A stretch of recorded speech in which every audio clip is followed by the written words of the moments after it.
Thank you for joining us on Let's Talk Tobago, where we keep you informed about the plans and initiatives of the Tobago House of Assembly and the impact that these have on you. I'm Colleen Holder, and this week we're coming to you from the administrative complex at Calder Hall. In our stories this week, a plan to give Tobagonians a greater say in the affairs of the island.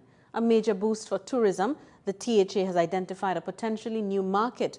We'll tell you which destination a delegation will soon be visiting. Clean, green, safe and serene. Another initiative that will enhance Tobago's image. And Bago Carnival comes alive. On the road, on the road, on the road, on the road, on the road, on the road. We control it. On the road, on the road, on the road, on the road, on the road, on the road. Show them that we control it. When we on the road, Carnival Day. We on the road. Nobody can get up bad like way. We on the road. So tell the security, get up the way. Cause when we see that stage in front of we, everybody go. Hands up in the sky now. I want to see you jumping. Raise your rock them high now. We got to keep it pumping.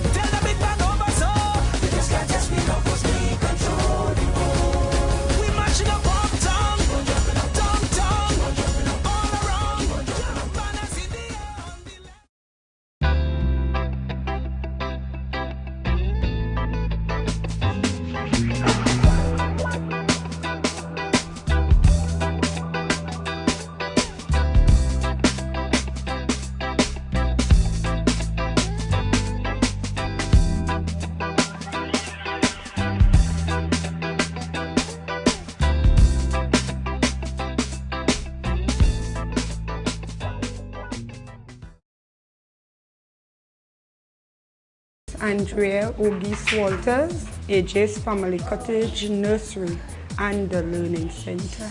It's a swing set with a slide, and then they have this swing at the side. They want to swing. You know, these children like to go outside. I went through not expecting that I would have been successful. Imagine that they weren't there. I really appreciate it. Redefining business. Protecting Tobago's heritage. It's now a well-known fact that there's no official opposition in the Tobago House of Assembly, the THA. All 12 seats are controlled by the Orville London-led administration, and the president has declared the position of minority leader vacant. But some are worried that this situation allows the governance of Tobago to be less than transparent. But as Umadara Mills reports, the Chief Secretary, Orville London, has taken steps to ensure that all are involved in the island's decision-making process. They'll be coming to an electoral district near you. Tobagonians will be given a new forum to express their concerns and have their voices heard. It's a more participatory approach to governance and a new initiative that gives citizens a direct link to the THA. It was agreed that starting in March, we will have our meet the community sessions, and what we're going to be doing is that we will meet in a particular electoral district every month, once a month. And at those meetings, we'll discuss two things. We'll discuss the affairs of that electoral district, but we'll also select at least one topic for special discussion. Mr. London says this structure was devised because his administration is conscious of the present structure of the THA. The Assembly has no official minority. All assemblymen and the councillors are from one party. But the Chief Secretary wants to do more to ensure that the democratic process in Tobago continues to be strengthened. In keeping with this thrust, Mr. London says he has requested that the Prime Minister address the issue of the THA bills. According to him, the proposal does not suggest starting over, but that all parties approach this legislative issue using a different path. He is recommending a mutually acceptable chairman and two technical teams that would represent the THA and the central government. The members of those teams will meet together as a unit to study all the submissions, all the processes and so on. And coming out of that, we will have a document for public discussion. And after that, the document will go to the THA, then to Cabinet, and then to Parliament. And with no environment for debate in the Assembly chambers, Mr. London says the sessions will be used by the secretaries as an avenue to present their division's progress and plans. For the most part, they're going to be reporting sessions. In other words, it's difficult to have a debating chamber when you have no opposition or no minority. So we'll take that opportunity to report to the people of Tobago what we are doing, and of course in these early days what we intend to do. The Chief Secretary is promising that his administration will continue to be performance-driven in order to meet and exceed the demands of Tobagonians. I am Umudara Mills for the Department of Information. Here's what the research said last year about the world's tourism industry. 1 billion tourists are set to generate over $1 trillion and will offer the chance to create millions of jobs amongst numerous opportunities.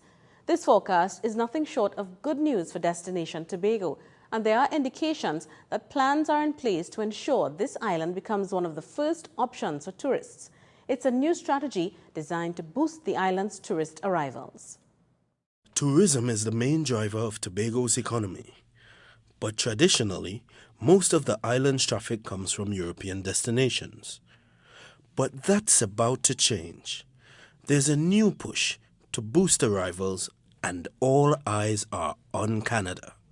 From the 18th to the 23rd of February, there will be a delegation from the division along with different stakeholders and entertainers who will travel to Toronto as well as Ottawa to meet with travel agents and tour operators to promote the destination that we call Tobago. Secretary Davidson Celestine says they've begun negotiations with an airline for a direct flight from Canada.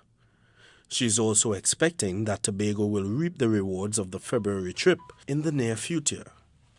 In fact, if all goes as planned, it's hoped that Canadians will come to the island during their winter season. The benefits might not be felt in the short term, but we expect that in the medium and the long term, there will be increased tourist arrivals to our shores. Canada is a relatively new market for Tobago, but it's hoped that with sound marketing and attractive packages, it will encourage this group of international tourists to visit the island. I am David Jacobs for the Department of Information. Staying with tourism, let's tell you about other plans that are in place to ensure this sector remains competitive. Umudara Mills joins us with an update about the upgrade to the A&R Robinson Airport and increased air transport. The condition of the existing terminal here at the A&R Robinson International Airport at Crown Point, Tobago, is of concern to the THA. But the new Secretary of Tourism and Transportation, Tracy Davidson Celestine, expects that this problem and others will be dealt with now that there is an agreement for the Assembly and the central government to work together and keep the lines of communication open. This decision was taken during a visit by the Minister of Tourism to the island. While the minister might not be directly responsible for the airport, the meeting agreed that he will follow through and to get further information to us with regards to not only the repairs of the airport, but the upgrades and the extension to the facility as well. Secretary Davidson Celestine says decisions were also made about other tourism-related issues that directly affected the island. We also spoke of the issue of airlift for Tobago and, of course, more connectivity to the island of Tobago. There are some flights that are being pursued at this time, with, of course, the intention being to increase tourist arrivals to this particular destination. And as those talks continue, the division has already put plans in place to boost tourist arrivals from European countries through the GoGo campaign, an initiative started in 2010.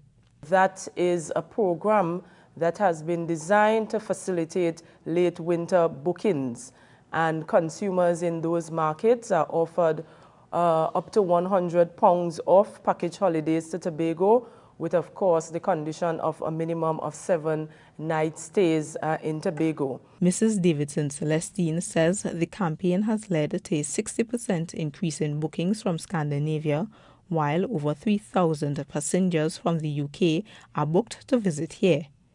I am Umidara Mills for the Department of Information. We're taking a break, but do stay with us. Coming up, all things Carnival in Tobago.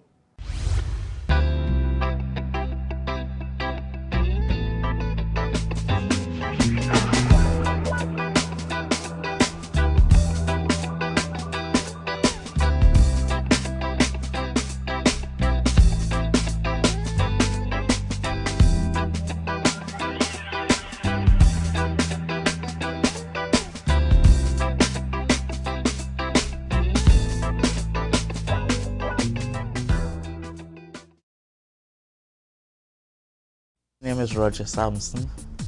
The business that I'm into is plumbing. Someone told me about it. I applied, I got through. Jobs was coming on the market for me. I needed additional tools to make the job more effective. It's not only about finance, it's about helping you to manage your company. I just want to say thanks to the business development program, all the persons that put this program in place. This is one of a million. Redefining business. Protecting Tobago's heritage. Thanks for staying with us. You're viewing Let's Talk Tobago. The island's representatives have been sworn in and each of them has been assigned new portfolios. Today there are new secretaries and assistant secretaries in the Tobago House of Assembly. But what are their plans? What do they bring to their respective divisions? Here's what Davia Chambers found out. The faces of the new Executive Council. These secretaries and assistant secretaries have been formally assigned varying portfolios that will essentially cover all aspects of the island's affairs. But there are some new faces who will be doing this for the first time, like the Secretary of Finance and Enterprise Development, Joel Jack.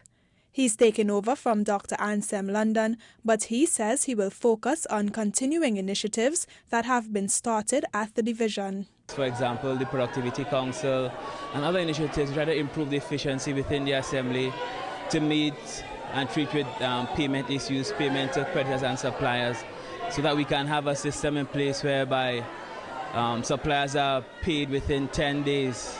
To improve the efficiency throughout the Assembly. This is Dr. Denise Sawyer-Fat Angus's first stint as a secretary. She has been given responsibility for community development and culture. Also using culture as an expression of our people and what we do, and therefore being able to use the combination in terms of helping our society develop down the road.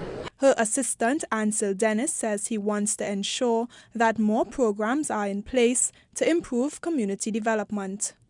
What I intend to do is basically to bring the people together and implement more programs so that the people could benefit. The Secretary for Agriculture, Marine Affairs, Marketing and the Environment, Godwin Adams, will be working towards making Tobago self-sufficient. Mr. Adams will be supported by Hayden Spencer, who has been appointed Assistant Secretary. Mr. Spencer hopes to use his office to get more youth involved in the agricultural sector. I'll be working together with the different farmers association and see what sort of system we can put in place to move in that direction. Handel Beckles will be assisting the Secretary of Infrastructure and Public Utilities. He says he wants to be able to develop spaces that are beneficial to Tobagonians. Sheldon Cunningham will be working with Mrs. Groom-Duke in the Division of Health and Social Services as an Assistant Secretary. He has set himself the task of strengthening weaknesses and building on previous ideas. More or less of going in, continuing what is there, and then along the line picking up what are some of the things that could be strengthened and some of the things that could be new, and we work along from there. The secretaries and assistant secretaries have outlined their plans. They now have 4 years to deliver to the people of Tobago. Reporting for the Department of Information, I'm Davia Chambers. We're in the midst of the carnival season, but Tobago's planning and list of activities have a slightly different flavor. It's more than just bikinis and beads. There's a focus on traditional mass. Sophie Guillaume spoke with the chairman of the Tobago Carnival Committee, Wendell Berkeley, to share with you some of the elements that make Tobago Carnival so special. Carnival in Tobago. But this is simply the climax. Chairman of the Carnival Committee in Tobago, Wendell Berkeley, says the season unifies citizens. And I think this carnival offers the ideal opportunity for all of us, after coming out of an election period, now that is over, it gives us an opportunity to put on the mask and to really masquerade and to unify ourselves in one of our oldest art forms, that has elements of all our history and all our cultures mixed up in it together. It gives us an opportunity to really celebrate as one people. Mr. Berkeley says there are indications Tobago's carnival is growing. He says this year there will be more bands out on the road, while the quality and concept of mass appear to be going in a new direction. We want to encourage both Pancho and Tobago and the mass community to start dealing with a sort of schedule that runs you right into 2014. So by the time we get there, we would have done a lot of partnering with the division. You build it up so that by the time it is October or so, and we're getting into carnival mode, then we would have done a lot of those works, and your budget now will just be the culmination of what you would have done, and we better able to work and improve and develop. And the THA has set aside an estimated $10 million for Tobago's 2013 Carnival season. The Secretary of Community Development and Culture says a one-day Carnival exhibition will be hosted to commemorate important persons, monuments and events in Tobago's history.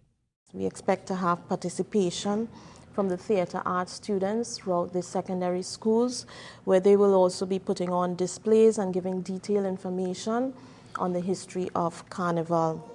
A roadshow of traditional mass through Scarborough done by various village groups is another activity on Tobago's 2013 Carnival calendar.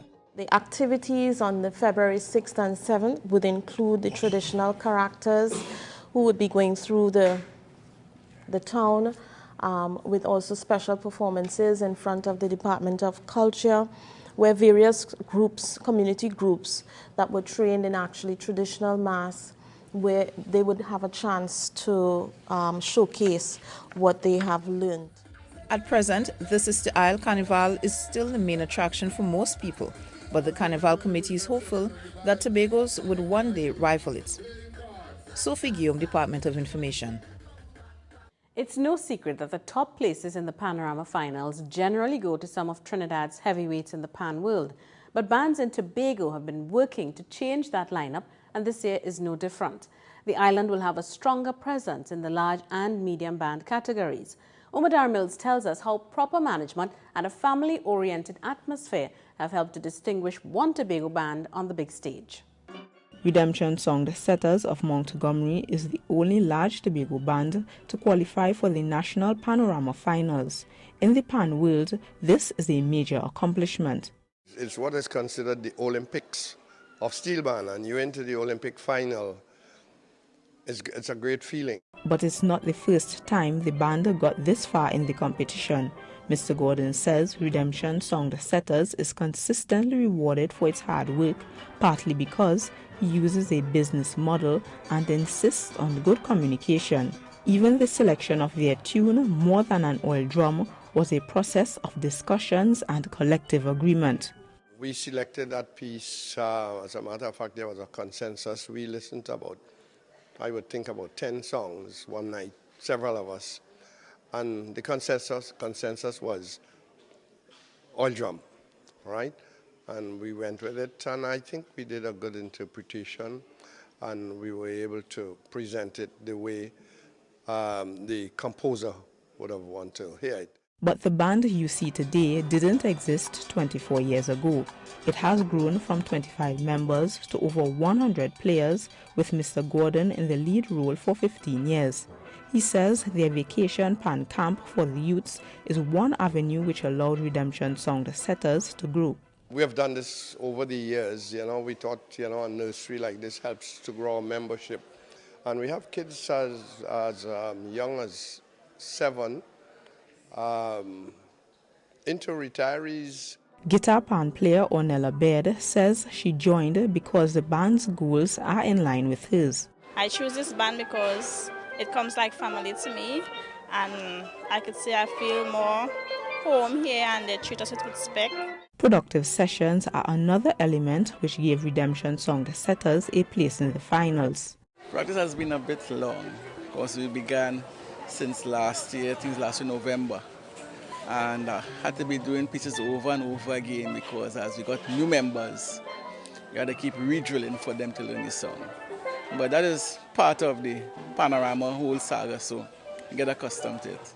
Although Redemption Song Setters is the only large band from Tobago, the island will have a stronger presence in the medium band category. Buccaneers, Cats and Jammers, Dixieland and Steel Explosion are the 4 bands aiming for first place in the finals of the Panorama 2013. I am Umdara Mills for the Department of Information. From Pan to another staple of Carnival, Calypso. If you're looking for Calypso in Tobago, the place to go is the magnificent Glow Calypso tent. The tent, which operates under Tuco's Tobago zone, can be found at several locations across the island. Here's a look at some highlight performances. Dylan Thomas, the man who came in second in the National Young Kings competition, explored the avenues performers go through for a crown. 60% or more, he's willing to give for sure. Prize money is not the thing, they say. The crown is what make the king. One thing a jam song lose, the crown says wasn't fair. I said, then come back and sing the same song he sang last year. For a crown. There were 2 tributes to the mighty Shadow. Upukuwari sang about the man himself. And drum rhythm's gone crazy, captivate everybody.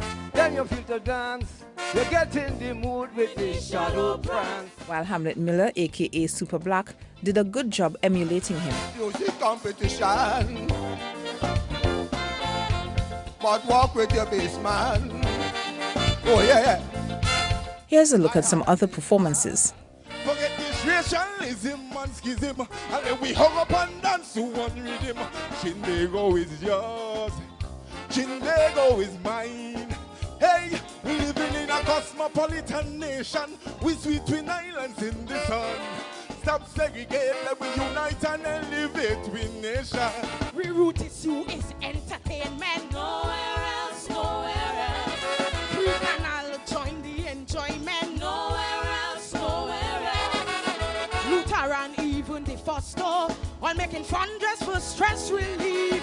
Pin a rose, ringing bell for so I can't leave, I can't leave. I paint an image of Hamlet, our first female prime minister. Painting, a painting. I paint an image of Dr. Williams, the first father of the nation. CLR and Deputy James, I paint to honor their names. Hey! When I get up in the morning, it's one of TV6 News in the evening. It's one of a man called Heinz, he's just complaining. It's one of DPP ain't doing nothing. But the Prime Minister, like she can see so far, think she wearing blinder, so I have to warn her. The Magnificent Glow is just one of the entities to receive funding from the Tobago House of Assembly for their carnival activities. Sophie Guillaume, Department of Information. Time for another break, but do remember you can send us your comments to information@tha.gov.tt or visit us at www.tha.gov.tt. And please see the bottom of your screen for more contact details. Coming up on the other side of the break, preserving Tobago's environment. Erica Sebro. My husband and I operate Uncle's Tire Shop. It's a very expensive machine. And I routine to them. I was called in. Now, this piece of machine is a machine that it takes off truck tires. It used to be manual work before. Listen, go there to the BDU and you will get finance. It's either they will, buy your equipment or give you the money to say, well, start your business, which is very good. Redefining business, protecting Tobago's heritage. Welcome back. This is Let's Talk Tobago. Thanks for staying with us.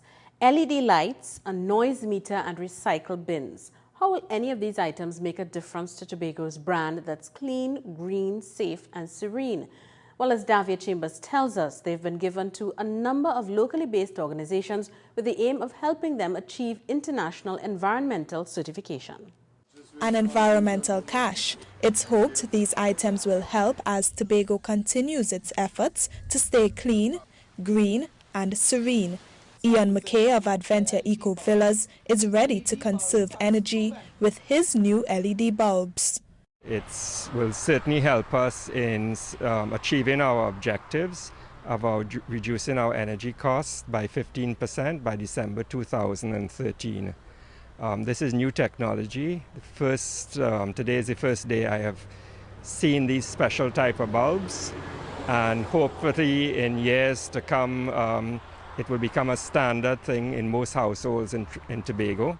The Airport Authority received a noise meter, but there are a number of systems already in place to reduce its carbon footprint. The authority is hoping to make history and receive its international certificate, ISO 14001.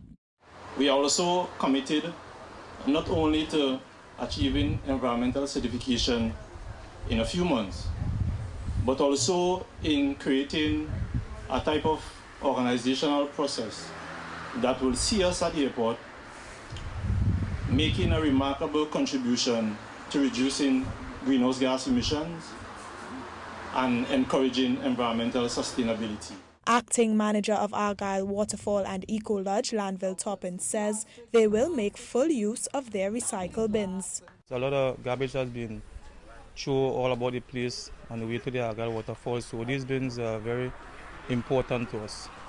It will teach people not to litter, how to treat with the environment, because as one person might say, we have the oldest protected rainforest in the Western Hemisphere. The equipment was funded by the European Union, and Solomon Ionu of the EU delegation of Trinidad and Tobago says the equipment will serve these businesses well. If we want to reduce our energy by 5%, in this case, we have installed energy efficient bulbs by trying to meet that 5% reduction. So what's very important and imperative is to have measurements in place. We measure our liters of consumptions on a monthly basis. We measure our kilowatts of electricity consumption. The equipment is worth thousands of euros, and the distribution was a part of the EU delegation continuous effort to provide support for non-state sectors in environmental management. Reporting for the Department of Information, I'm Davia Chambers. And that's how we bring this week's edition of Let's Talk Tobago to a close. I'm Colleen Holder, and on behalf of all of us at the Department of Information, have a safe and enjoyable week.